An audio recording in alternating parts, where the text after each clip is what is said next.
Então, vamos iniciar agora a primeira mesa do Seminário Internacional de Enfrentamento à Corrupção, com o tema Democracia e Corrupção, discussões necessárias.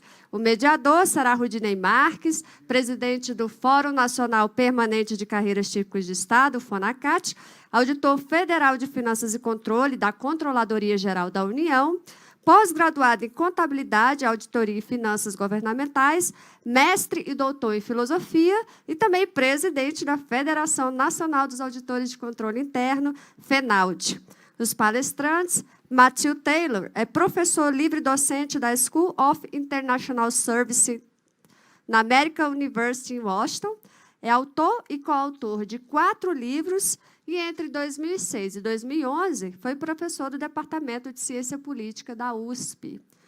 Álvaro Ricardo de Souza Cruz é mestre em Direito Econômico e doutor em Direito Constitucional, é procurador da República em Minas Gerais e professor de graduação e pós-graduação em estricto sensu da Pontífice Universidade Católica de Minas Gerais.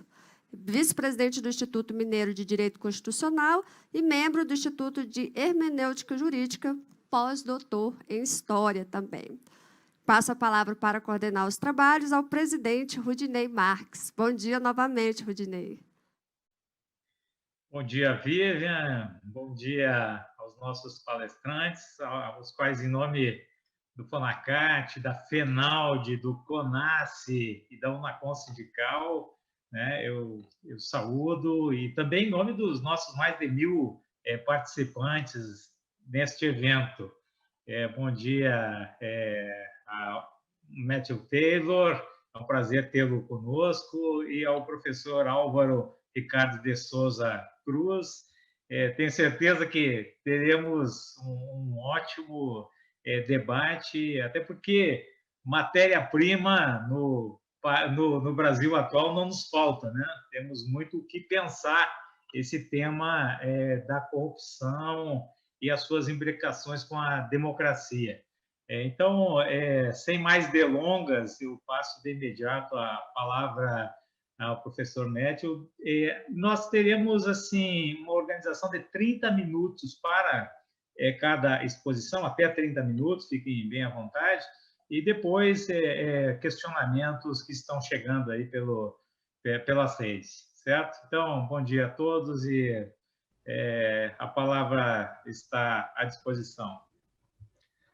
Bom, muito bom dia a todos, é um prazer estar aqui, muito obrigado pelo convite, Rudinei, pelas palavras, um prazer conhecê-lo virtualmente, o Dr. Álvaro também, e agradeço a presença de todos.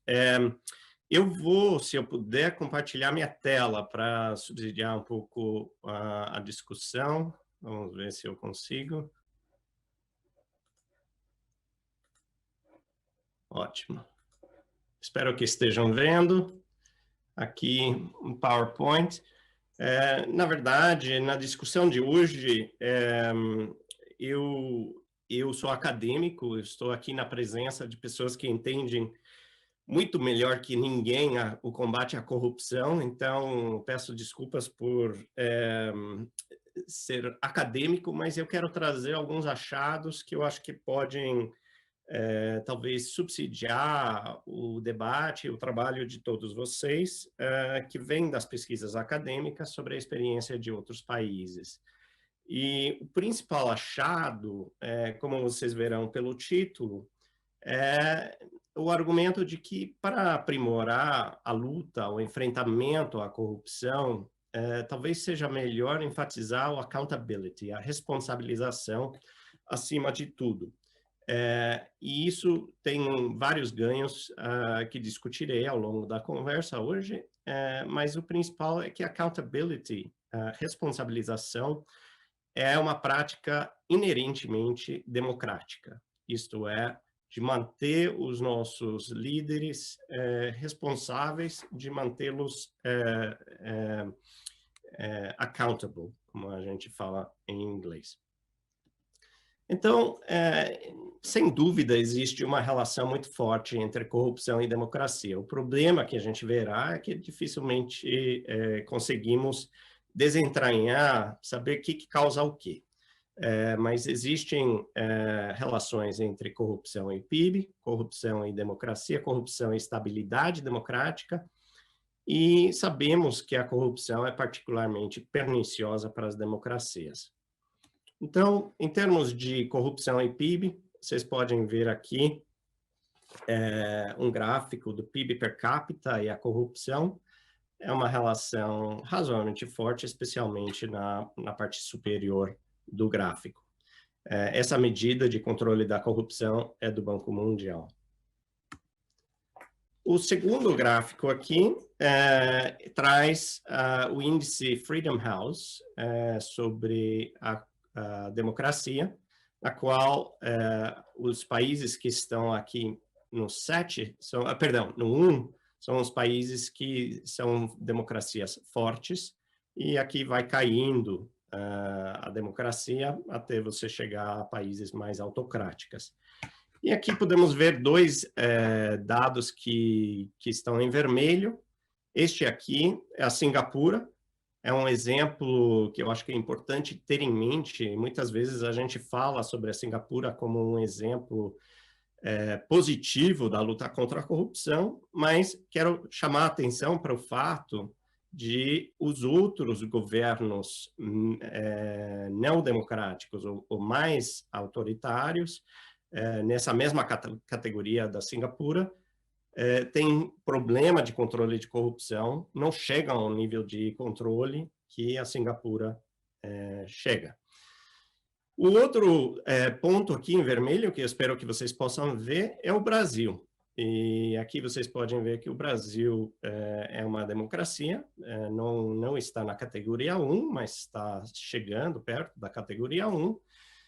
Mas em termos de controle da corrupção está um pouco abaixo dessa linha de regressão. Então, sempre há uma certa variância ao redor destes números, e talvez tenha a ver também com o fato do Brasil economicamente estar um pouco abaixo de outras democracias que estão nesta categoria. O terceiro dado que eu trarei para vocês é o que... desculpa que está em inglês aqui, são os anos de democracia contínua. E o que a gente pode ver aqui é que as novas democracias tendem a sofrer, tendem a ter um controle de corrupção um pouco pior do que outras democracias que têm uma experiência mais longa de democracia. E aqui eu estou falando para vocês de Washington, capital desta democracia, que é uma democracia velha, mas que também está abaixo da linha em termos de controle de corrupção, relativo ao que a linha de regressão sugeriria. Bom, mas tudo isso para mostrar que a corrupção, a relação entre corrupção e democracia é uma relação de duas mãos, e é um problema particularmente perniciosa para as democracias por diversos motivos. E o Mark Warren, que foi professor meu em Georgetown, argumenta que essa relação é de causa e de sintoma. Isto é, a corrupção é sintoma de problemas com a democracia, mas a corrupção também é causa dos problemas com a democracia. E ele aponta para diversos caminhos que tornam difíceis essa relação corrupção-democracia. Primeiro, a corrupção, ela mina a capacidade de tomada de decisões coletivas, quebra a capacidade do eleitorado de influenciar em decisões públicas. Segundo, a corrupção reduz o domínio da ação pública. Isto torna as pessoas mais cínicas sobre sua capacidade de influenciar, de deliberar, de tomar atitudes que são ouvidas pelos atores políticos. Terceiro, a corrupção gera ineficiência na outorga de serviços públicos. Acho que não preciso falar mais sobre isso, mas todos nós sabemos que essas ineficiências podem ser realmente significativas. E, talvez mais importante, a corrupção acaba enfraquecendo a cultura democrática por todos esses motivos já descritos, mas principalmente porque mina a confiança do cidadão. Mina a confiança do cidadão sobre a reciprocidade entre ele e outros, e também entre o cidadão e a classe política. Então, eu vou passar agora para falar um pouco sobre como que a gente pode aprimorar o combate à corrupção, isto é, o enfrentamento à corrupção, que vai ser o foco do resto da conversa de hoje. É uma conversa na qual eu vou enfatizar particularmente as democracias, mas eu acho que também traz alguns aprendizados mesmo de países não democráticos. Então, num trabalho que eu publiquei na revista Daedalus, em inglês, e depois, posteriormente, foi publicado pela revista da CGU, eu procurei entender um pouco melhor como que as mudanças de equilíbrio aconteceram ao longo da história em diversos países que conseguiram eficazmente enfrentar a corrupção. E o grande aprendizado, como o Till mencionou, vem um pouco do trabalho da Lina Mungiu-Pipdi, de que é muito raro encontrarmos avanços no curto prazo. Muitas vezes, esses avanços demoram décadas. E, portanto, muitas vezes a gente pensa que é só fazer um enfrentamento tópico, um enfrentamento em um assunto ou uma determinada área, e isso acabará com a corrupção. Mas o fato é que, mesmo os casos de sucesso, como a Suécia de hoje, demoraram 4 décadas no século XIX para enfrentar eficazmente a corrupção e para mudar de equilíbrio nesse período. Nesse período de 4 décadas, também o enfrentamento à corrupção passou por diversas políticas públicas. Então, por exemplo, a Suécia, reagindo a um enfrentamento, um embate militar, a Suécia resolveu que precisava limpar o serviço público, isto é, aprimorar os controles sobre a burocracia, tentar aumentar os controles sobre líderes políticos, eliminar todo tipo de nomeação política dentro do serviço público e realmente criar condições para uma legítima contestação política. Então, realmente, tudo isso foi, de certa forma, ao mesmo tempo, uma forma de enfrentar a corrupção, mas, mais importante do que isso, de aprofundar a democracia. E o que eu quero chamar a atenção aqui, no caso da Suécia, é que essas reformas foram pensadas muito mais pelo lado da democracia e do aprimoramento dos serviços públicos do que, propriamente dito, o enfrentamento à corrupção. Ou seja, foram reformas indiretas. Poucas dessas novas políticas foram desenhadas diretamente para enfrentar a corrupção. Quase todas elas vieram de uma preocupação da elite sueca sobre a importância de levar a cabo mudanças institucionais genuínas, sinceras. Então, você teve um padrão de comportamento aqui de pequenas mudanças, pequenas fatias, muito incrementais, um processo muito incremental, e muitas vezes, eu diria, sem um controle central e sem uma estratégia nacional. Ou seja, não veio de cima, não foi uma coisa que foi dirigida e controlada de cima para baixo. Foi um processo incremental, mas com um norte ao longo do processo, que era aprimorar o funcionamento do sistema político. Então, novamente, um processo longo, um processo com uma ênfase apenas indireta sobre a corrupção e com reformas que abordaram uma variedade enorme de políticas públicas e de agências diferentes dentro do Estado Nacional. Um segundo exemplo histórico vem dos Estados Unidos, na época que nós chamamos da Era Progressista, que vai mais ou menos de 1870 até mais ou menos 1930. E, novamente, aqui é um caso onde não houve uma coordenação central, mas havia um desconforto nacional com o funcionamento do governo. Então, novamente, muitas reformas que tiveram um norte comum, mas que não seguiam o norte propriamente dito da corrupção em si. Então, por exemplo, a regulamentação de monopólios, o que os americanos chamam de trusts, a eliminação de nomeações políticas dentro da burocracia federal, restrições sobre doações corporativas de empresas para as campanhas políticas. A tentativa de diminuir o controle dos chamados bosses, os chefões municipais no campo político. Então, foi um processo.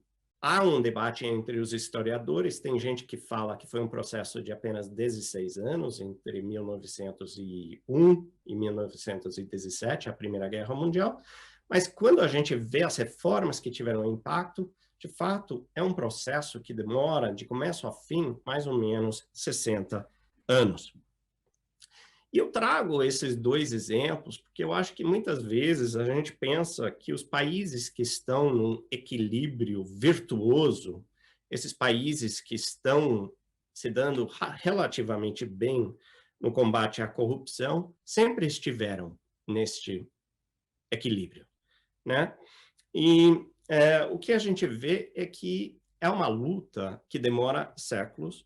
É uma luta que muitas vezes tem objetivos que não são a corrupção em si. Muitas vezes é uma luta que é muito confusa, com diversos, não é bem contra mal, preto contra branco. Muitas vezes é uma coisa que vem com uma certa moralidade ambígua. No caso dos Estados Unidos, muitos progressistas foram pessoas que procuravam aprimorar o serviço público, mas que, ao mesmo tempo, tinham um viés muito racista, muito anti-imigrante e assim por diante. Então, as inclinações nem sempre são, os motivadores nem sempre são motivadores 100%, digamos, idôneos. Em alguns casos, acho que até o equilíbrio que resultou por vias tortas, digamos assim. Bom, a outra coisa que a história nos traz são exemplos de menos sucesso, para não dizer fracasso.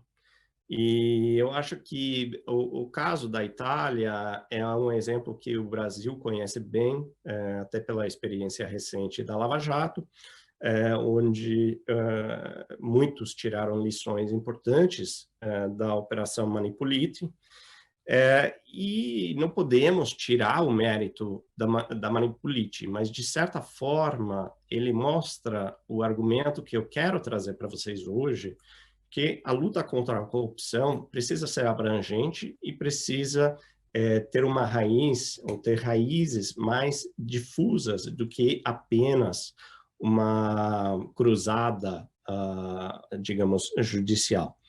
Então, eu acho que houve um número de fatores que ajudaram a Manipulite no início. E, de fato, o Manipulite foi um enorme sucesso, que conseguiu investigar mais de 6 mil indivíduos, inclusive, entre esses, 500 membros do parlamento e 5 primeiros ministros.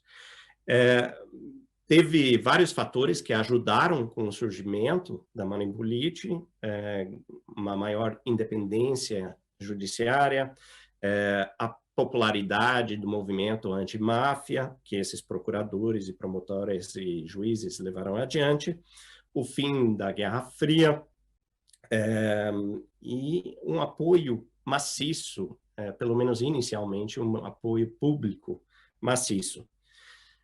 Mas depois desse grande balão, esse grande ímpeto do Manipulite, alguns desses magistrados perderam a confiança do público, em muitos casos porque foram vistos como motivados por razões políticas. Alguns dos políticos que surgiram com o fim da velha guarda se mostraram talvez até um pouco piores do que a velha guarda, e o fato é que vários dos atores mais importantes, tanto do setor privado, que participavam da corrupção, quanto do setor público, aprenderam com os sucessos da Manipulite e conseguiram reverter alguns dos instrumentos que haviam se tornado essenciais para o enfrentamento à corrupção. Da mesma maneira, o público também se saturou. E eu acho que este efeito realmente mostra como mostra a dificuldade, digamos, de um enfrentamento à corrupção muito pontual e pouco abrangente. E depois de alguns anos, com a subida do Berlusconi, com a aliança, a coalizão que ele construiu, conseguiu-se reverter muitos dos ganhos iniciais.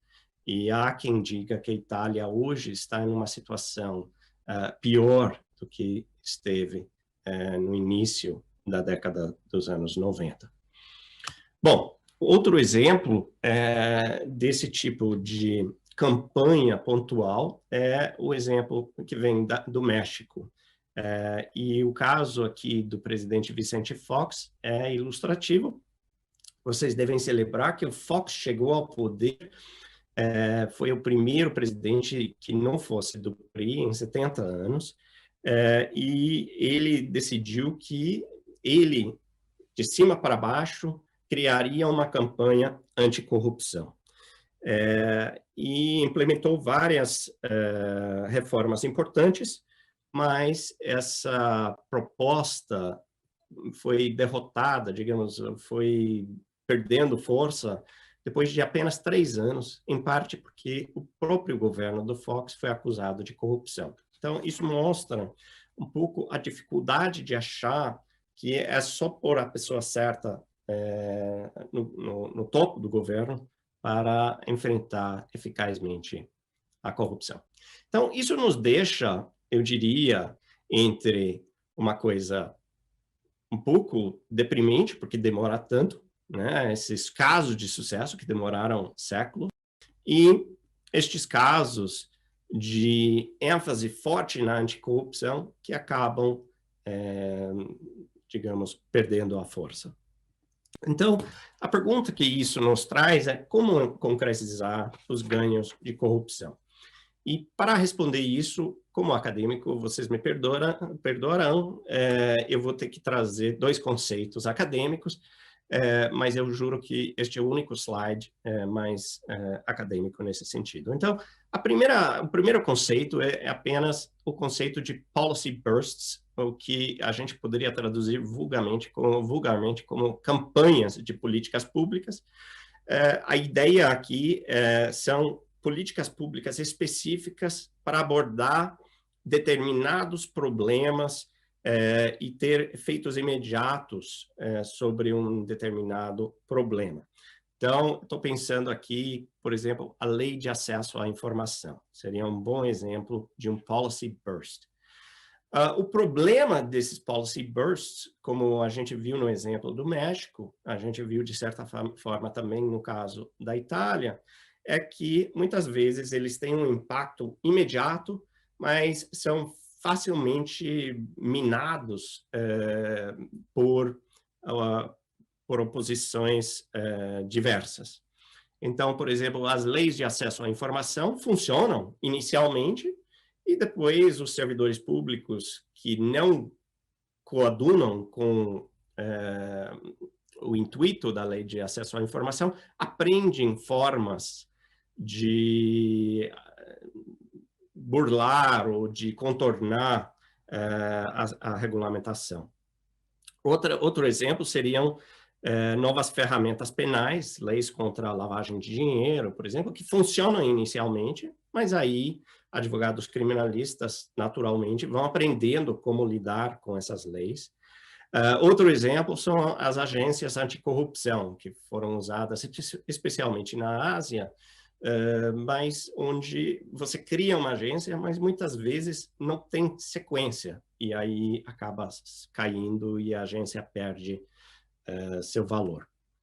O outro conceito aqui é o conceito de equilíbrio. E aqui equilíbrio não é tanto de balançar, é de manter constante.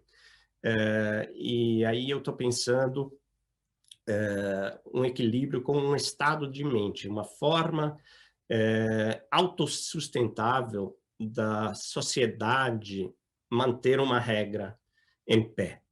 E o exemplo mais claro aqui de um equilíbrio é a decisão de como sair no nosso carro de manhã. A gente entra na garagem, pega o volante, vai para a rua e, estando no Brasil, estando nos Estados Unidos, a gente fica sempre do lado direito. Nunca vamos virar... bom, esperamos que ninguém aqui, imagino que ninguém aqui dirigiria do lado esquerdo. Então, um equilíbrio é um estado de mente, são normas, são rotinas, são padrões de comportamento que tanto eu quanto vocês todos seguimos. E esse equilíbrio pode ser pernicioso, pode ser negativo, mas pode ser um equilíbrio positivo.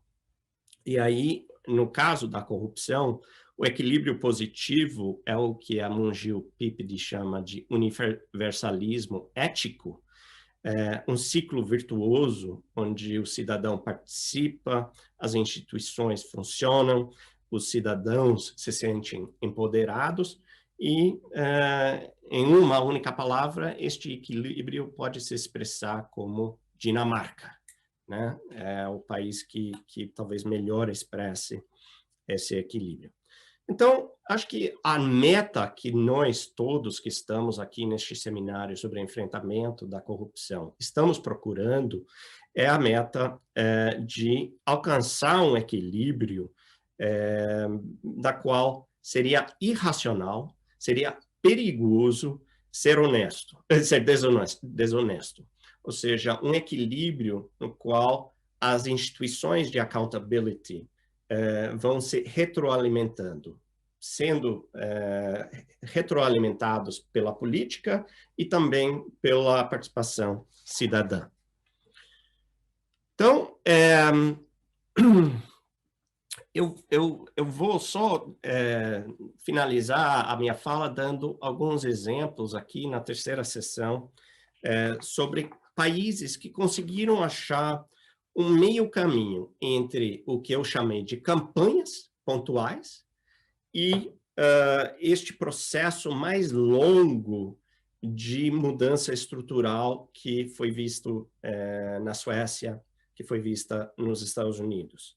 Então, estes são 3 países, se a gente for olhar os dados sobre mudanças de equilíbrio, notem bem, quando você pensa em uma mudança de equilíbrio, tem 2 extremos. Tem o equilíbrio pernicioso, aqui embaixo, aqueles países muito corruptos, e aqui em cima, esse equilíbrio virtuoso. Mas também tem equilíbrios intermediários. Então, estes são países que não saíram do pior para o melhor, mas conseguiram um aumento significativo na capacidade de controle da corrupção em um período de 2 décadas. Então, para escolher estes casos, eu usei os dados do Banco Mundial de controle da corrupção, e vocês podem ver os ganhos que foram alcançados por estes 3 países. Eu também escolhi entre 8 países possíveis que tiveram ganhos de mais de 20% ao longo deste período. Eu escolhi 3 exemplos que eu acho interessantes por terem diversas características econômicas e políticas. Então, a Geórgia é uma democracia. Vocês podem ver pelo gráfico, pela tabela aqui, que é de média para baixa renda. A Ruanda é um país pseudo-democrático, mas com um único presidente ao longo do período inteiro, o Kagame. E o Japão é um país que, embora não formalmente não cabe dentro da minha linha de corte de 20%, teve um ganho significativo de mais de 10% nesse período, e é uma democracia com uma renda elevadíssima. Então, só escolhi esses 3 porque eu acho que é relevante pensarmos, são exemplos que não necessariamente são ricos e têm diversos níveis de democracia. Então, novamente, a meta aqui não é necessariamente sair do pior nível de controle da corrupção e chegar no melhor nível, mas sim um incremento significativo nesse período. E o que eu descobri ao me debruçar sobre a história destes países é que, de certa forma, sem usar estas palavras, eles seguiram uma lógica que eu chamo de uma abordagem estratégica para alcançar accountability. E aí, eu tento pensar 5 categorias de políticas que são necessárias para alcançar efetivamente a accountability. Transparência, o Dr. Rodinei conhece bem por ser da CGU e pelo trabalho de controle interno. Monitoramento, oversight, que a gente fala em inglês, que é a capacidade de fato de ver quando há algum tipo de saída da rotina, me falhou a palavra, mas quando tem algum erro de comportamento. A sanção, usando a palavra em inglês, sanction, mas talvez melhor falando em português, punição. E tudo isso é moderado pela efetividade institucional, isto é, a capacidade das agências do Estado, a participação civil do cidadão, a existência de leis para enfrentar determinados atos corruptos. E afetado também, moderado pela dominância política e econômica. E aqui, quanto maior o nível de dominância, pior para o controle a corrupção. Então, o que essa equação, digamos, nos traz primeiro, uma forma de sistematizar o nosso pensamento. Não pensar apenas campanhas pontuais aqui e lá, mas realmente pensar uma coisa mais abrangente. Segundo, ele nos traz a capacidade de ver onde estão os gargalos. No caso do Brasil, eu não vou falar muito sobre o Brasil, porque temos pessoas aqui que conseguem falar muito melhor do que eu, mas, assim, no caso do Brasil, me parece que, pelo menos até o início da Lava Jato, estava muito claro que a transparência estava sendo aprimorado, a transparência tinha melhorado muitíssimo no período democrático, né? O monitoramento também estava em ascensão, muitos órgãos do Estado Federal tinham ganho novos funcionários, orçamento, etc. Mas o problema, o gargalo maior na época, era de punição, um judiciário que não funcionava, pelo menos não estava funcionando tão bem no campo do combate à corrupção. Então, o que a gente vê nesses casos de sucesso, como, por exemplo, a Geórgia? No caso da Geórgia, todo o país tem suas exceções, sua história particular. Podemos sempre falar que a Geórgia é uma exceção porque eles tiveram uma população muito educada, eles tinham um sistema educacional que veio do governo soviético. Mas, assim, isso também trouxe todo tipo de desafio, porque o sistema soviético, e particularmente o sistema pós-soviético, trouxe uma cleptocracia fenomenal. Então, o que aconteceu na Geórgia, que eu acho que ilustra bem como essa equação nos ajuda a pensar estrategicamente. Vocês podem ver aqui as 5 categorias, essas 5 categorias tiveram mudanças significativas em diversos âmbitos. Eu não vou falar sobre cada um deles para não afugentar a plateia, mas podemos ver, por exemplo, no campo da transparência, eu vou dar um exemplo muito interessante, que são as provas universitárias. Havia um sistema de, tipo, Enem, na Geórgia, mas era altamente corrupto. Um sistema terrivelmente corrupto e, basicamente, criaram um processo seletivo aberto. Nesse mesmo exemplo, no campo do monitoramento, colocaram câmeras de vídeo em todas as salas. Eu sei que hoje em dia isso é muito comum, mas isso estamos falando de 2000, 2006, e eles colocaram um vídeo que podia ser assistido por qualquer um, em qualquer parte do país. Em termos de punições, um exemplo exemplar aqui foi a demissão de 16 mil funcionários da polícia rodoviária em uma única noite. Basicamente falaram, o sistema está corrompido até a última, foram demitidos e iniciou-se de novo um programa de contratação de policiais. Em termos de efetividade, temos todo tipo de mudanças aqui em termos de recrutamento de servidores, aumento do salário dos servidores, um aumento da arrecadação tributária para poder pagar isso, novas leis anticorrupção, novas leis anti-lavagem, assim por diante. E também houve novos órgãos anticorrupção. E tudo isso foi facilitado, obviamente, por uma queda na dominância política. Teve a Revolução das Rosas, a derrota do presidente.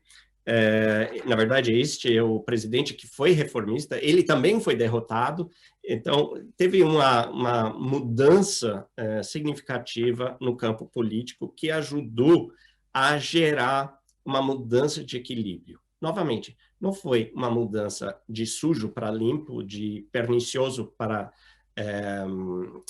virtuoso, mas foi uma mudança significativa, apesar disso tudo. A gente pode falar sobre os outros exemplos, Ruanda, o Japão. Eu só vou falar de 2 questões que eu acho importantes no caso desses 2 países. Não vou entrar em grandes detalhes sobre cada um, mas no caso da Ruanda, é um país... Professor, Sim. Coube-me o papel ingrato dele. Perfeito. Tempo, então, se eu puder... Recado recebido. 2 a 3 minutos. Perfeito, obrigado. Então, eu volto nisso posteriormente, desculpem a delonga.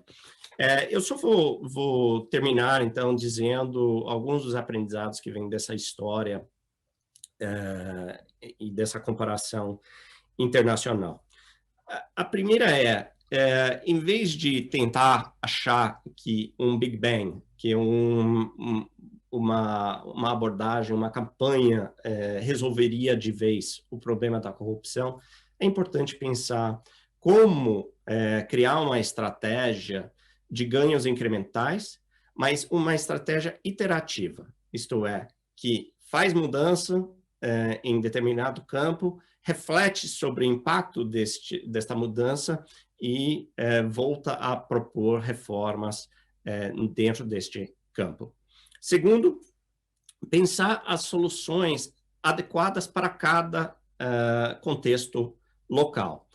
E o fato aqui é, cada país tem o seu contexto, sua história, sua política. Dificilmente podemos implementar o que funcionou na Suécia no Brasil, mas podemos sim pensar como nos aproximar usando os instrumentos disponíveis a nível local para aprimorar a situação. Finalmente, essa abordagem, ela exige um trabalho contínuo.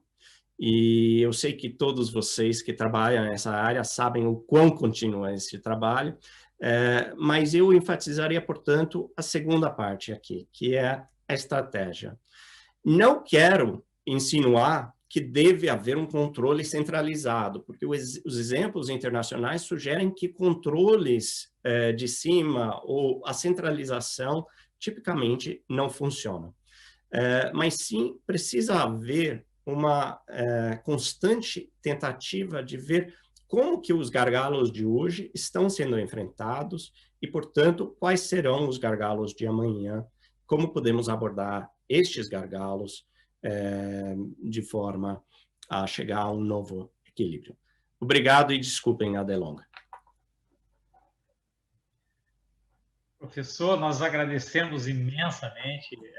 Sua exposição foi brilhante, sempre trouxe muitos elementos para nós nos debruçarmos sobre essa questão do enfrentamento à corrupção. Eu venho da filosofia platônica e se tivesse que resumir em uma palavra, né, tudo que o senhor expôs, eu colocaria a questão do enraizamento, né? É preciso que esses mecanismos estejam enraizados, né, para que deem frutos no longo prazo, mas as questões deixaremos para depois da fala do professor Álvaro Ricardo de Souza Cruz. A quem desejar, eu passo a palavra.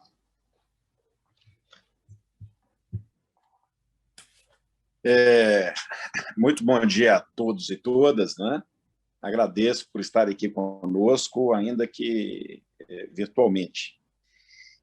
Queria começar a minha exposição, inicialmente, fazendo o agradecimento a 4 pessoas. A primeira, claro, não poderia deixar de ser, é o presidente do FONACAT, da FENAUD, né, Rudinei Marques, né?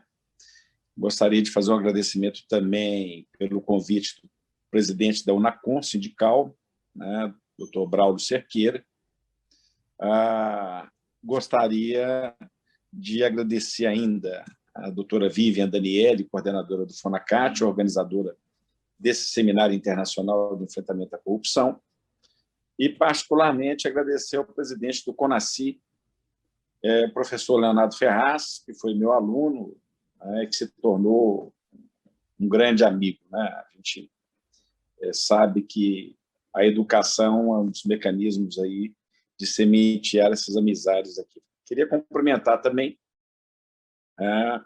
ao meu colega de painel, pela brilhante exposição, professor Matthew Taylor, né? E agradecer, né, pela brilhante exposição que nós tivemos a oportunidade de acabar de ouvir. Muito bem. Eu pretendo abordar a minha temática, né, dizendo que o nosso eixo, pelo menos do tratamento do enfrentamento da questão, ele desborda um pouco daquilo que normalmente se esperaria numa discussão sobre a questão da corrupção, né? Temas provavelmente foram ou serão debatidos numa matéria como essa. A questão da cultura, né, especialmente da nossa administração pública ou da relação com a administração pública, né? A questão de se molhar a mão de um policial para evitar uma multa ou coisa que o seja, indo até a grandes fraudes em licitações ou coisa que o seja. Uma outra temática que foi tratada, salvo engano, pela doutora Débora e também mencionada pelo doutor Matthew, a questão da transparência e da accountability administrativas deverão ser temas recorrentes no tratamento desse assunto, né? A técnicas de detecção de diversos crimes ligados ao tema, como corrupção ativa, passiva, né? E os avanços que, eventualmente, a legislação trouxe e as últimas operações de vulto, como a Lava Jato, colocaram mais próxima do público, como a questão de acordos de leniência ou de delação premiada, também são, acredito eu, sejam temas recorrentes no assunto. A análise, né, o professor Rudinei aí estava citando, dizendo que era um platônico, então a discussão a respeito, né, da ética, da moral, da decadência do indivíduo e da decadência social, que vem com discussões desde os gregos, também é outro mecanismo, outra possibilidade de discussão sobre esse assunto, chegando até a uma análise, estava até no voto do ministro Lewandowski, no último julgamento da suspeição do ex-presidente Luiz Inácio Lula da Silva, uma discussão sobre uma análise econômica, verificando o custo-benefício da destruição de capital e de empregos que as grandes operações de combate à corrupção trouxeram. Então, todos esses caminhos são caminhos possíveis para análise desse tipo de matéria. Eu, como constitucionalista, eu vou preferir fazer o inverso, fazer uma análise do problema do que eu chamo de recessão democrática que nós estamos vivenciando nos últimos tempos, né? E verificar como, pelo menos a doutrina, vem tratando, encaixando o problema da corrupção nessa temática, né? Então, é interessante a gente fazer uma observação, porque se pensássemos como Fukuyama, né, depois do fim da Segunda Guerra Mundial, especialmente com a vitória das democracias ocidentais, particularmente Estados Unidos, Inglaterra e França, né? E depois, a partir de 1989, com a queda do Muro de Berlim e com a Glasnost, né? Esses elementos poderiam nos fazer pensar, né, de que a história teria acabado e que a democracia seria grande e vitoriosa, né, e simplesmente nós estaríamos com uma perspectiva histórica linear só de incremento, refinamento e melhoramento da perspectiva democrática. Não vou entrar aqui numa discussão de autores como Schumpeter, como Habermas, o Prevesserkovsky, sobre quais seriam os elementos indicadores desse conceito democrático. Prefiro trabalhar no conceito de amplitude semântica sobre isso. Mas o fato é que, nos últimos anos, essa perspectiva ufanista de fim da história, né, no sentido de que a democracia teria vencido, teria chegado ao final, está aí com alguns sustos ou solavancos que a gente vem sofrendo, né? O professor Matthew, não sei se vai concordar comigo, mas foi um grande solavanco na história americana a presidência do Donald Trump, né? Matteo Salvini, na Itália, um outro exemplo. Recep Erdogan, na Turquia, né? O Viktor Orbán, na Hungria. O Jaroslaw Kaczynski, na Polônia. Para a gente ficar apenas aí em 5, 6 exemplos daquilo que vem sendo comumente tratada no direito constitucional e na ciência política como uma recessão democrática, né? Eu vou utilizar o trabalho do professor Samuel Huntington para de alguma forma, trazer nos últimos 200 anos, aí, pelo menos, aquilo que seriam ondas democráticas e ondas de recessão democráticas, né? A primeira onda democrática que ele elenca, pelo menos no período moderno, iria mais ou menos de 1820 até 1926. Eu estou usando o trabalho dele, né? Esse período assistiu, né, o fim dos grandes impérios europeus, os últimos dele, os impérios austro-húngaro e o Império Otomano, né? Nós assistimos, nesse meio tempo, a questão da unificação da Itália e, em grande medida, né, os sistemas presidencialistas e parlamentaristas vão se consolidando nesses países europeus. Então, teria sido um avanço democrático que a gente assiste nesse período. De 26 a 1942, o Huizinga observa ter havido uma onda de recessão democrática, seja, né, à direita, né, com a formação de regimes totalitários, os mais mencionados, como o nazista alemão, como o fascista italiano, mas a gente não pode esquecer também, na Europa, do salazarismo em Portugal, né, e do franquismo na Espanha, né, para ficar apenas, né, nesses elementos, né? A vitória da Segunda Guerra Mundial das democracias ocidentais vai trazer uma nova onda democrática, que, segundo esse autor, iria de 42 a mais ou menos 1962. É o período do fim do colonialismo, né?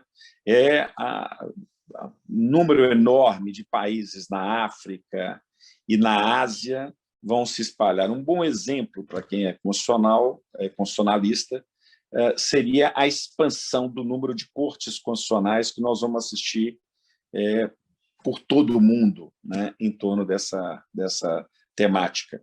Então, a democracia novamente campearia nesse período.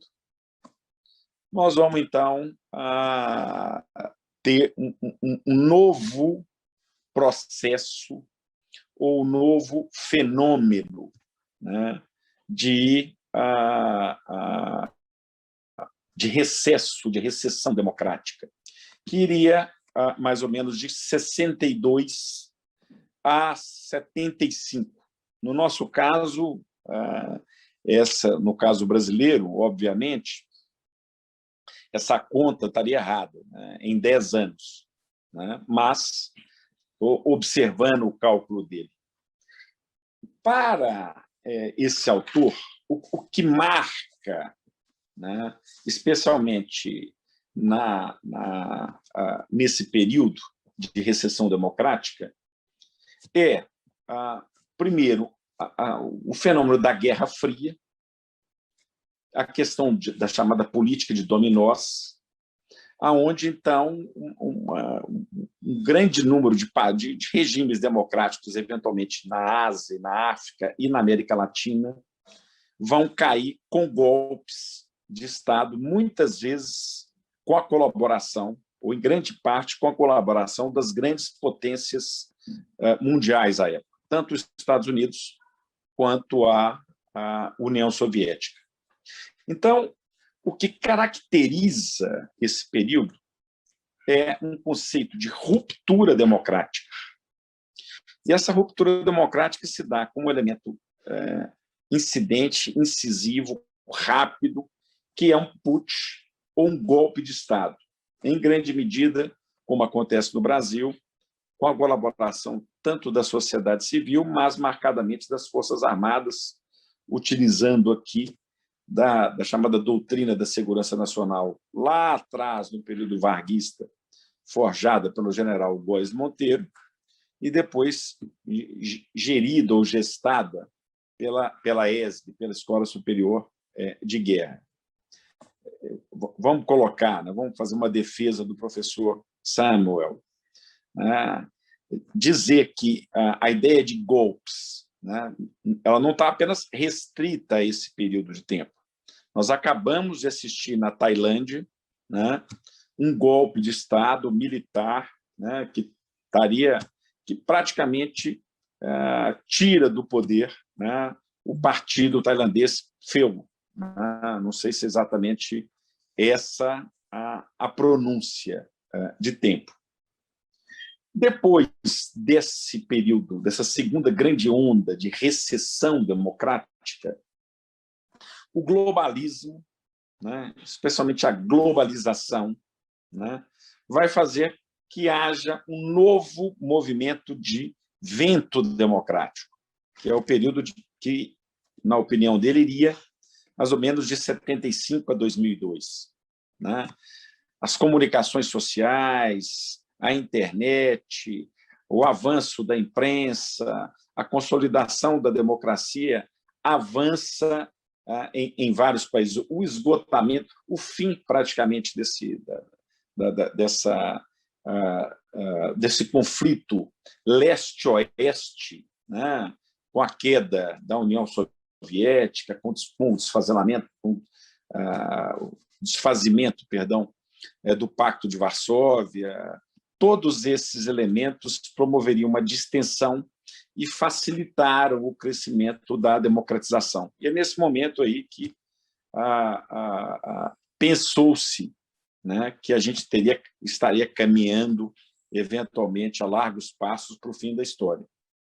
E eu vou pedir, aí é um único gráfico que eu trouxe, né, o auxílio da Vivian, para colocar aí para mim uma informação, isso, de Democracy Index. Queria que o pessoal pudesse dar uma olhada com detalhe para a gente ver, e o Samuel Huntington, ele está tratando, eu acho, de 2010 para cá, o mundo estaria vivendo uma recessão democrática, a terceira grande onda de recessão democrática, né? E a gente pode confirmar esses dados, né, com essas informações do economista, mostrando que, essencialmente, olha, se a gente olhar com atenção, claro que eu posso me furtar alguma coisa, mas com democracia absolutamente consolidadas, a gente teria aí, né, o Canadá, Islândia, os países escandinavos, Austrália e Nova Zelândia. Quer dizer, mesmo, né, países, né, europeus ainda teriam algumas dificuldades, especialmente em razão de alguns traços que eu vou trazer para vocês de problemas democráticos, né, que seriam, essencialmente, aquilo que o professor David Landau designa por constitucionalismo abusivo, né, que é o emprego de mecanismos para alteração da ordem jurídica, determinando uma significativa redução do status democrático. Eu pretendo trabalhar isso de uma forma mais elaborada. Mas o que o Samuel Huntington está tratando é que, em países como Europa, Estados Unidos, México, o próprio Brasil, Argentina, Índia, e tantos outros que nós estamos vendo nesse mapa, nós estaríamos vivenciando um fenômeno novo de ameaça à democracia, que é diferente do putsch, do golpe de Estado de tanques na rua, que seria um fenômeno que nós chamamos de erosão democrática, ou seja, as bases e os fundamentos da democracia estariam sendo, de alguma forma, solapadas, né, estariam sendo escavadas, né, e que, necessariamente, a gente não chegaria a uma situação de status autocrático, né, ou de regimes autocráticos, mas que a gente estaria num fenômeno de charneira, ou seja, a gente caminharia mais, né, para um risco de recessão democrática ou não. Mas, para confirmação do trabalho do professor Huntington, basta olhar, né, de uma forma simples, né, duas grandes potências do mundo, né, Rússia de Putin, né, e a China atual, estariam enquadradas, né, obviamente, como regimes autocráticos. Duas observações, né, em razão da polarização ideológica exacerbada que o país vem vivendo, né? Primeiro, né, a turma da direita, que normalmente aponta apenas ditaduras como a da Coreia do Norte, Cuba e Venezuela, claramente estão enganados porque olha a quantidade de países vivenciando uma recessão democrática. E a turma à esquerda, que está dizendo, ou normalmente afirma, que o Brasil já se transformou numa Venezuela, né? Obviamente, a gente ainda estaria bem longe dessa situação, né? De estarmos nessa situação. Então, um pequeno biombo, né? Para uma análise ou uma crítica, tanto da fala mais à extrema-direita ou mais à extrema-esquerda, para a gente fazer uma análise mais sólida em termos do constitucionalismo e da ciência política. A pergunta, né, que naturalmente as pessoas devem estar fazendo é o seguinte: olha, quais são os critérios para o reconhecimento de uma democracia? Esse índice democrático aí, qual que é o critério que ele está dizendo, que ele está tentando afirmar, por exemplo, né, que o Canadá do Trudeau, por exemplo, seria mais democrático do que os Estados Unidos de Trump. Para a gente não ficar aqui no Brasil e até fazer uma homenagem. O professor Metzel é americano, não é isso? Só para norte-americano. Isso. Então, só para fazer essa comparação, com quais bases ou critérios, né, eles estariam utilizando, né, para fazer esse gráfico? Eles vão utilizar de um trabalho oriundo, professor Taylor, da Universidade de Chicago, né, em torno do trabalho de dois autores norte-americanos, né, que é o Tom Ginsburg e o Aziz Zehak, né? Eu vou tentar, de alguma forma, encaixar a análise desses autores para, ao final, apontar aonde o problema da corrupção encaixaria nesse problema de recessão democrática ou dessa onda de recessão democrática que nós estaríamos vivenciando. Esses autores apontam 3 critérios. Tá? O primeiro critério seria o de a existência de eleições livres, justas e competitivas.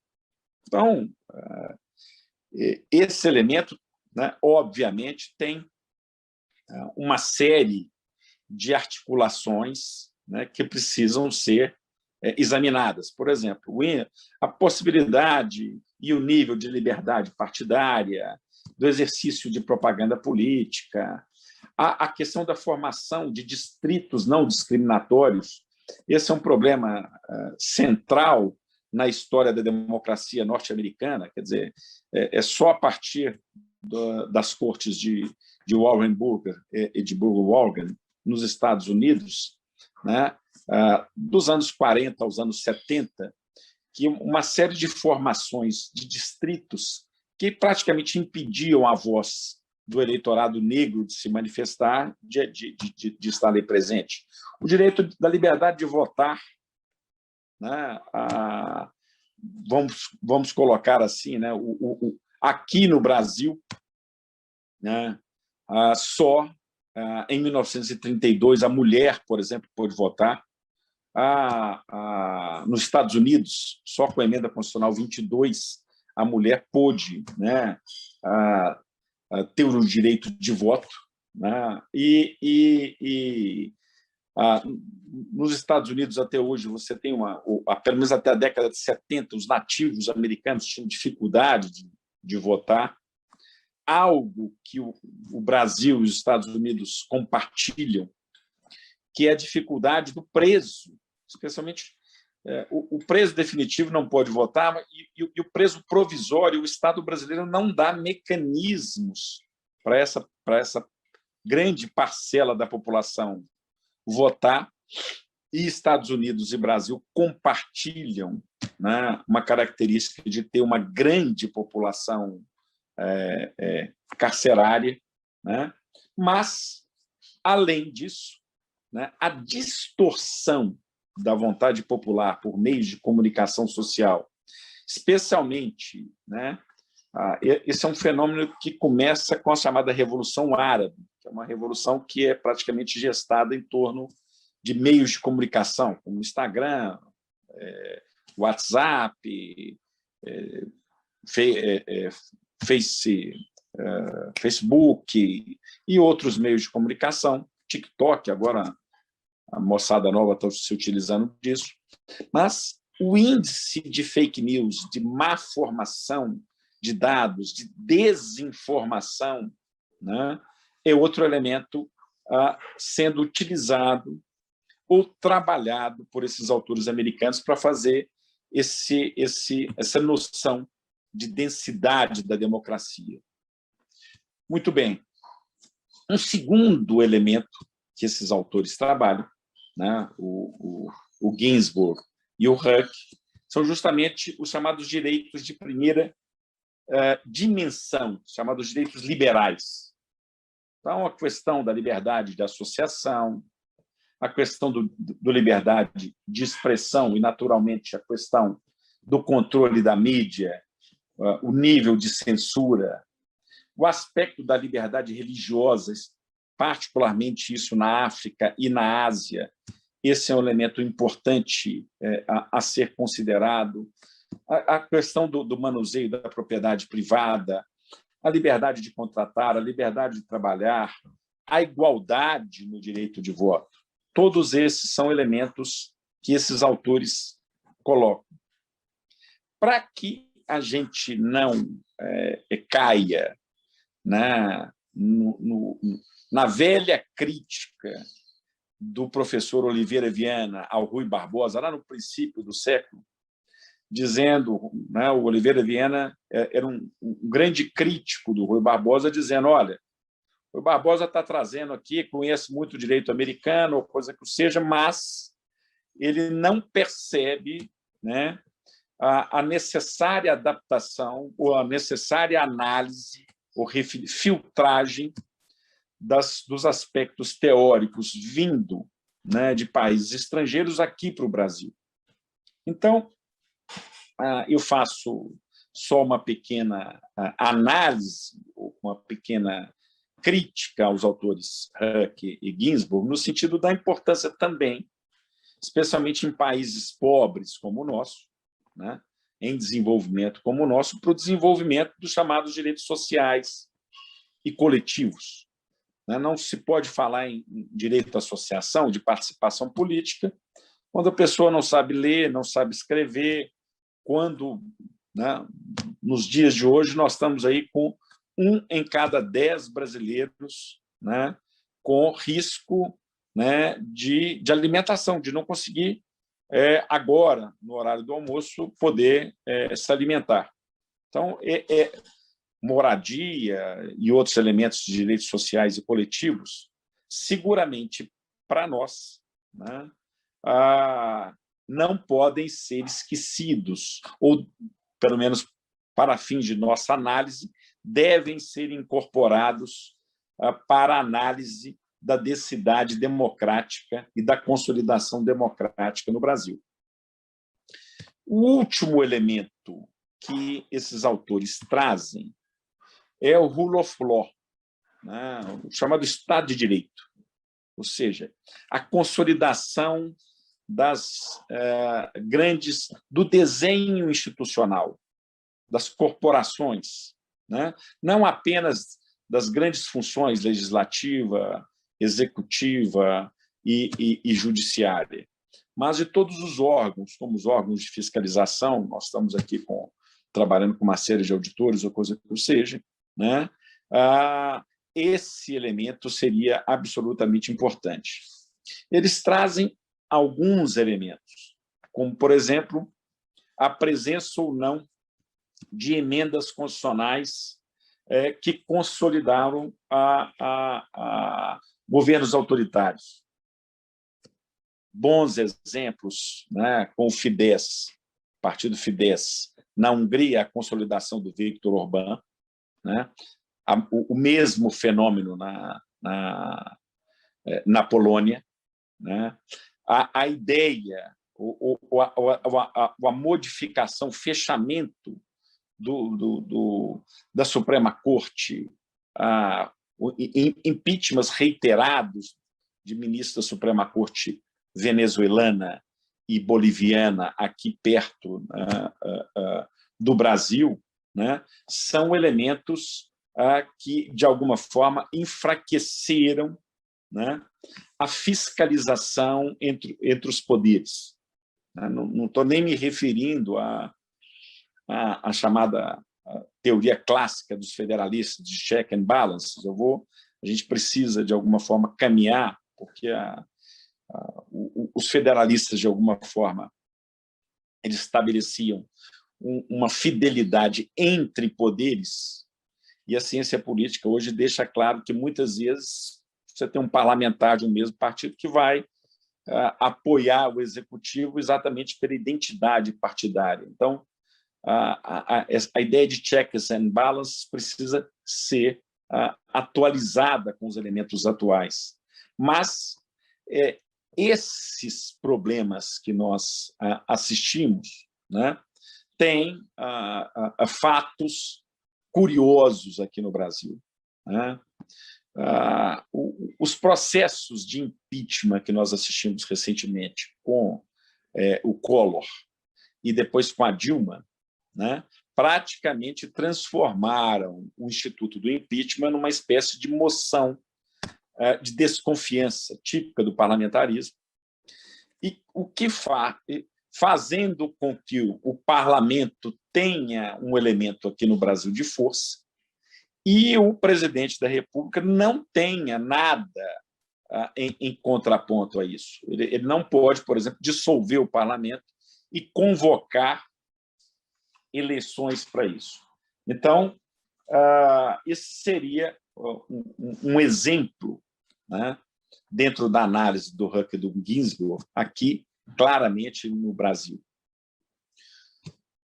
Mais dois exemplos, né, seriam a questão do abuso dos poderes de emergência, né, a transformação do estado de sítio, do estado de defesa ou do estado de calamidade pública. Nós estamos vivenciando aqui, não podemos deixar de esquecer uma pandemia, e o enfechamento excessivo de poderes em alguns dos órgãos, né, o enfraquecimento de algum dos órgãos, né, em razão disso, seria um outro elemento de elastecimento da democracia.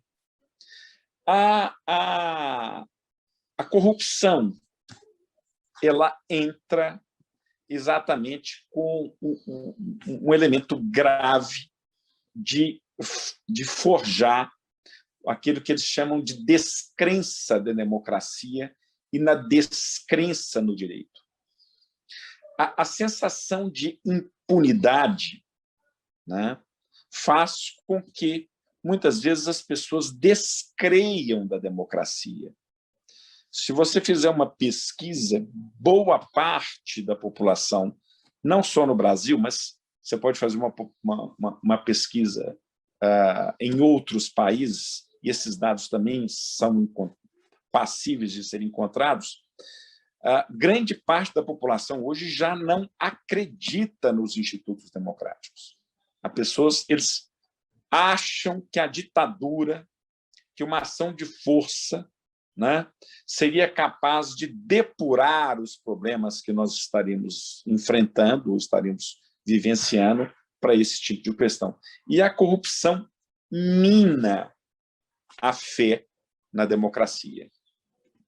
E o outro elemento grave do aspecto da corrupção seria justamente a descrença no direito.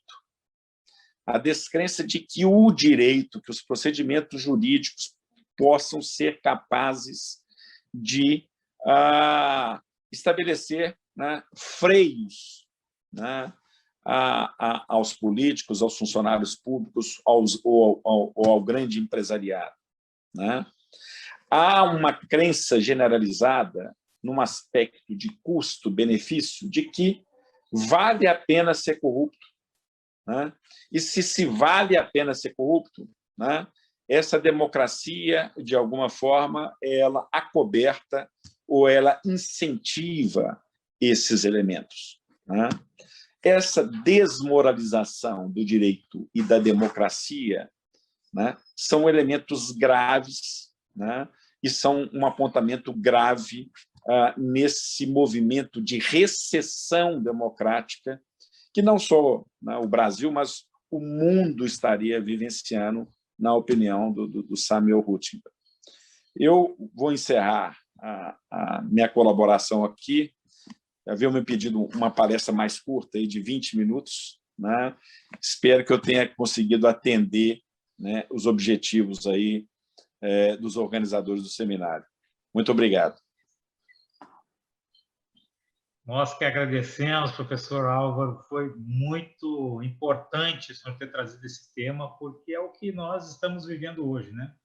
Uma descrença no Estado, na democracia, nas instituições, de forma generalizada, e essa é uma preocupação que nós temos que colocar no debate público.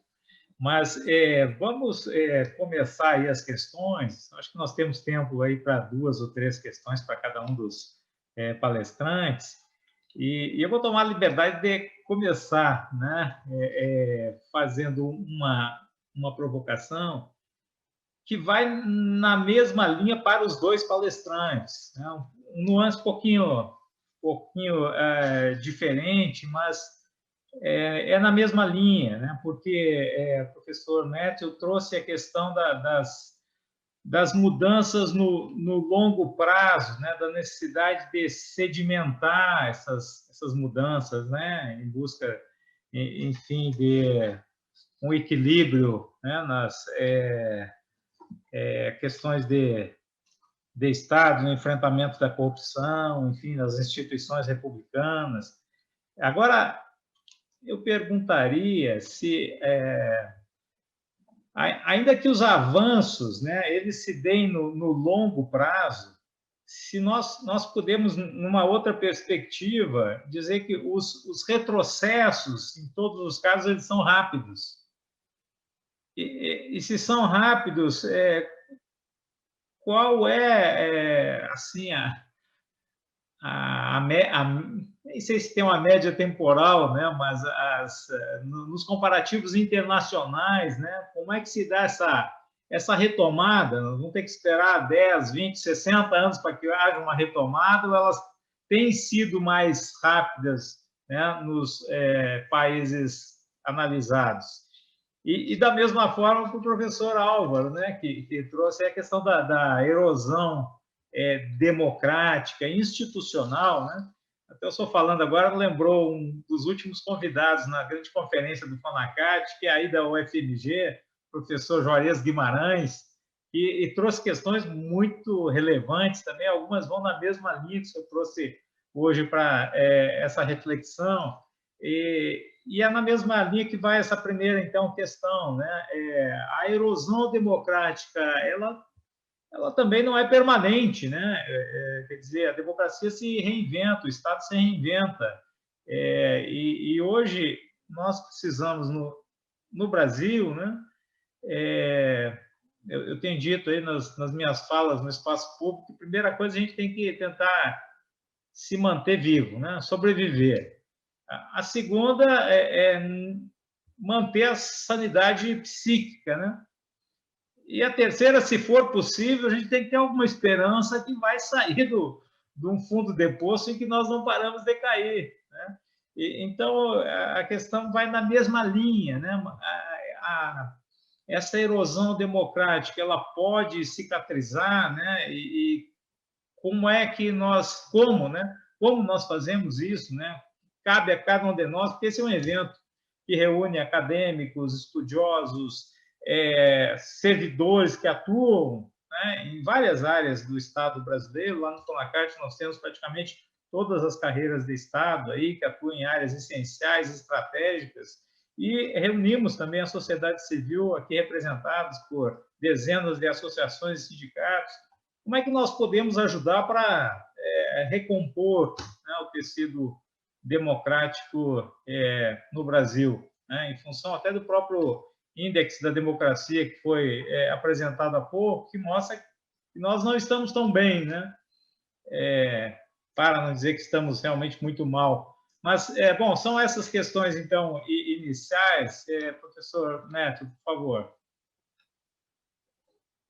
Bom, obrigado pela pergunta, excelente pergunta, e também a verdadeira aula do professor Álvaro. Acho que, respondendo à pergunta sobre retrocessos, gostei muito da formulação da pergunta. Acho que os retrocessos muitas vezes vêm muito mais rápido do que os avanços, né? E, em parte, se a gente pensar essa equação de accountability, eu acho que, particularmente no campo da corrupção, do enfrentamento da corrupção, os retrocessos vêm nas duas variáveis, as duas últimas variáveis. A primeira é a participação do cidadão, que afeta a efetividade das instituições, e também a dominância política, ou seja, tem uma mudança no campo político que impacta a possibilidade, a efetividade do combate à corrupção. E aí, pegando carona um pouco no que o professor Álvaro mencionou, eu acho que o Huntington, ele falava das instituições como regras do jogo, né? Mas, ao mesmo tempo, como os comportamentos padronizados da sociedade. E eu acho que isso me dá certa esperança, porque eu acho que se a gente pensar a equação como um todo, e agora a pergunta do Rudinei nos leva a pensar o caso brasileiro, eu acho que as instituições de transparência, de monitoramento, continuam firmes e fortes, claro, sofrendo um pouco com a situação, em todo o país eu acho que essas instituições, órgãos estão sofrendo, mas o fato é que não mudou, por hora, não mudou a presença dessas agências, a sua capacidade, as leis subjacentes continuam existentes. Então, eu acho que com uma maior participação, com mudanças políticas, acho que a trajetória que, ao meu ver, o Brasil estava passando, pode voltar a se reerguer, digamos. Agora, eu acho que tudo depende muito do comportamento do cidadão, porque tudo volta, as instituições não são nada além do comportamento coletivo. Então, tudo passa pelo cidadão e a capacidade do cidadão de superar a polarização do momento atual, seja aqui nos Estados Unidos, seja no Brasil. Bem, muito obrigado. Professor Alva. Queria agradecer a colocação. A grande, em primeiro lugar, quer dizer, otimista ou otimismo, nós estamos juntos, Rudinei. A gente, em primeiro lugar, na própria análise, no marco teórico que eu abracei para poder fazer a exposição, lá está falando em ondas de avanço e de retrocesso democrático. Se a gente está vivenciando uma onda de recesso democrático, o que se espera é que daqui a algum tempo isso caminhe para frente. A grande pergunta as grandes perguntas que se devem fazer é que esse processo de erosão democrática, é um processo extremamente fino e muitas vezes difícil de se avaliar. Vou tentar fazer um exemplo metafórico para a gente poder entender, né? E imagina um homem ou uma mulher, né, de meia-idade e que faça uma primeira plástica. A primeira plástica, a primeira alteração, ficou muito bem, rejuvenesceu, ficou ótimo, etc. E tal. Veio a segunda plástica, né? Também ficou muito bem, etc. E tal. Muito bem. Na 20ª plástica, eventualmente, na hora que você olha para o rosto daquela pessoa, você já vê claramente o rosto dela deformado. Eu estou usando esse paralelo para utilizar a referência de um outro autor americano, que é o Michael Rosenfeld, no conceito de identidade do sujeito constitucional. Qual é o ponto de degradação, de erosão, que não terá mais volta? Nós que somos da ciência social, eu não tenho esse elemento para isso, né? Eu posso apenas anotar na minha resposta que, nos últimos tempos, nós temos assistido de uma forma cada vez mais alta, cada vez mais elevada, cada vez mais forte, ações, né, que a gente chamaria de hardball. Esse é um conceito de outro professor americano, fazendo homenagem ao professor Taylor, que é o Mark Tushnet, né? O hardball, para a gente dar um exemplo aqui, o beisebol não é um esporte de predileção aqui no Brasil. A gente praticamente não conhece muito, mas de filme a gente sabe que tem alguém que tem uma bola e que vai jogar essa bola para um rebatedor. Imagina, Rudinei, imagina, Metzel, que você jogue com toda a força essa bola, com toda a violência, e você está jogando com seu filho, você está jogando com um menino aí de 8, 10 anos de idade, né? Jogar a bola com o máximo de força possível, teoricamente, está dentro das regras de jogo, né, do beisebol. Mas, vamos colocar assim, jogar com tanta força essa bola para bater na cara do menino e machucar o menino, será que isso seria legítimo ou legal? Né?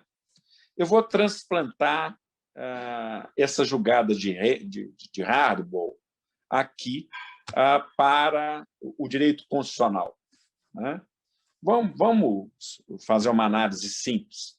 O Supremo Tribunal Federal avaliou várias e várias vezes, né? Eu vi uma defesa, por exemplo, do Supremo Tribunal Federal no julgamento agora recente do Lula. Eu só pude rever a questão da suspeição depois da operação spoofing. Posso até engolir esse tipo de argumento. Mas a discussão da competência do Foro de Curitiba, isso já estava presente há 4 anos. Onde é que o Supremo erra? Lá atrás ou aqui agora?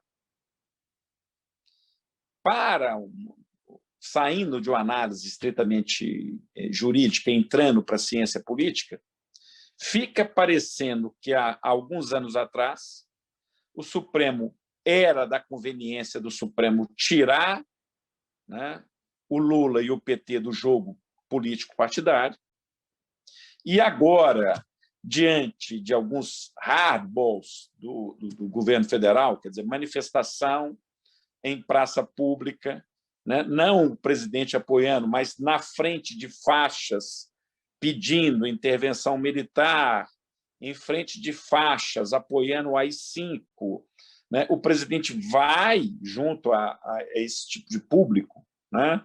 Está se organizando agora para o dia 1º de maio uma grande manifestação, né, com o nome Eu Autorizo. Né? Estão querendo reunir 1 milhão de pessoas para autorizar o presidente da República a dar um golpe de Estado. Né? Ou, segundo aqueles, a interpretarem que o artigo 142 da Constituição eventualmente autorizaria isso. Então, o que eu observo no país é que essas julgadas, essas medidas jurídico-políticas que nós estamos assistindo de Harvard estão cada vez mais fortes, de um lado e de outro.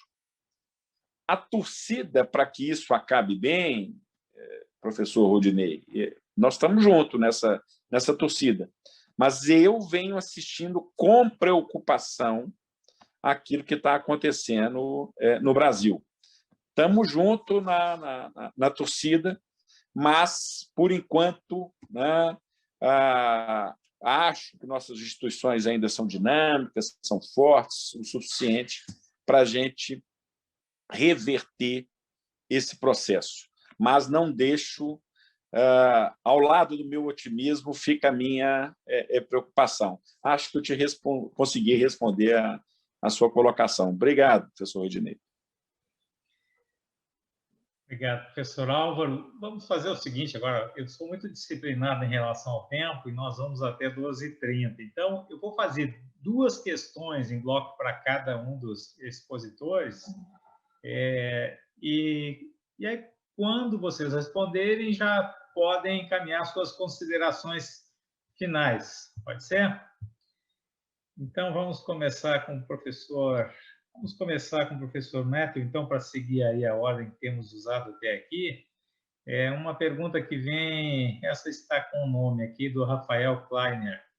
Seria o caso de pensar em um grande movimento para que os segmentos com maior poder na sociedade pudessem lutar para um pacto parecido com o realizado na Suécia do século XIX? Sair do particularismo para construir o universalismo? Essa é a primeira. A segunda, gostaria de saber do professor Neto se, sob algumas circunstâncias, há o risco de o equilíbrio pernicioso crescer em países que estão em nível intermediário, ao invés de diminuir. Se sim, quais seriam essas circunstâncias? Então, essas 2 questões e as suas considerações finais. Perfeito. Obrigado pelas perguntas. Eu acho que, para o Rafael, eu acho que eu até chamaria, em vez de movimento, eu acho que a democracia em si é interessante. Eu comecei a minha palestra mostrando alguns dados e mostrando que os sistemas autoritários, na verdade, não são muito bons para resolver problemas de corrupção. E eu acho que isso acontece porque na democracia há muitos atores que podem influenciar de diversas maneiras em diversos campos da responsabilização. Então, a democracia pode ter muitos problemas, mas a democracia é positiva no sentido de de institucionalizar a força destes movimentos populares de maneira a canalizá-los para diferentes políticas públicas. Alguns se exercem no campo da educação, outros no campo criminal, outros na economia, e assim por diante. Mas esse esforço multivariado em diversos campos, eu acho que muitas vezes consegue criar o tipo daquilo que você chamou de pacto pelo universalismo. Agora, a pergunta sobre o equilíbrio pernicioso passar para um equilíbrio ainda pior, sim, claro. Eu acho que, na verdade, as últimas considerações do professor Álvaro, acho que chama a atenção para sempre pode piorar. Espero que não aconteça, mas eu acho que no caso da Itália, é um caso exemplar que une tanto democracia quanto corrupção e a luta contra a corrupção, e onde piorou. E onde costuma piorar não é por causa de uma falha nos controles, na transparência, no monitoramento, mas é mais pelo lado do sistema político e a desmobilização cidadã.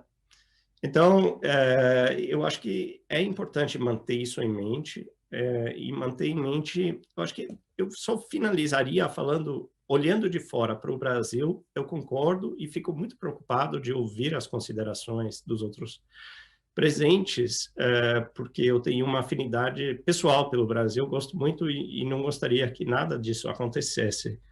Mas o que me choca, olhando para o Brasil dos últimos anos, é uma dominância política que não se vê em muitos outros países, ou seja, da coalizão governante conseguir reverter alguns avanços importantes no campo tanto da transparência, monitoramento, no campo jurídico, e eu espero que esse movimento seja temporário e não se aprofunde, mas certamente é uma tendência preocupante. Com isso dito, eu agradeço o convite para estar aqui com o professor Rodinei, professor Álvaro, agradeço aos organizadores e vou parar. Muito obrigado. Professor Álvaro, duas questões também e as suas considerações finais. Como enfrentar a corrupção se as reformas são realizadas por um sistema corrupto? Não seria melhor investir em uma estratégia de longo prazo, com foco na educação?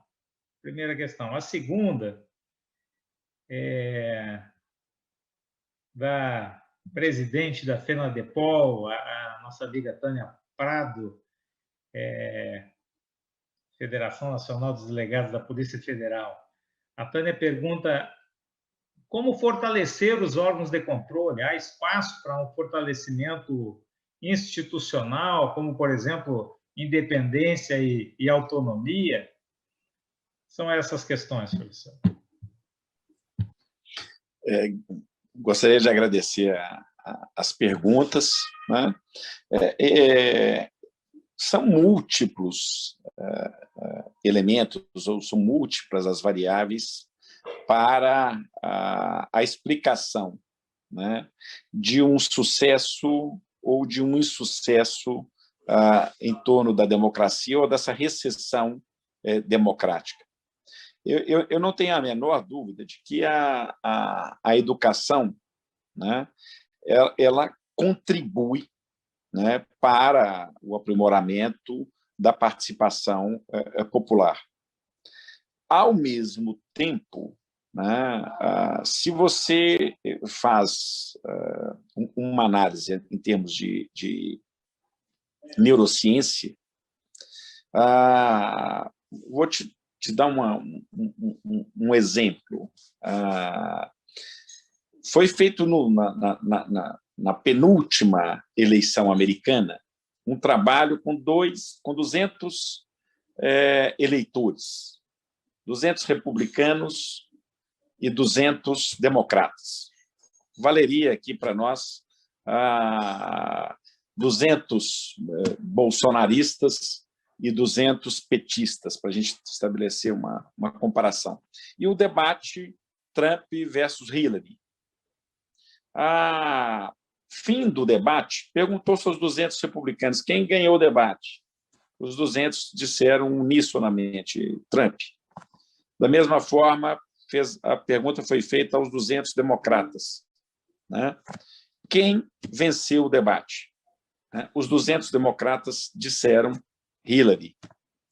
Essas pessoas eram analfabetas, ignorantes? Não, todas elas tinham nível superior.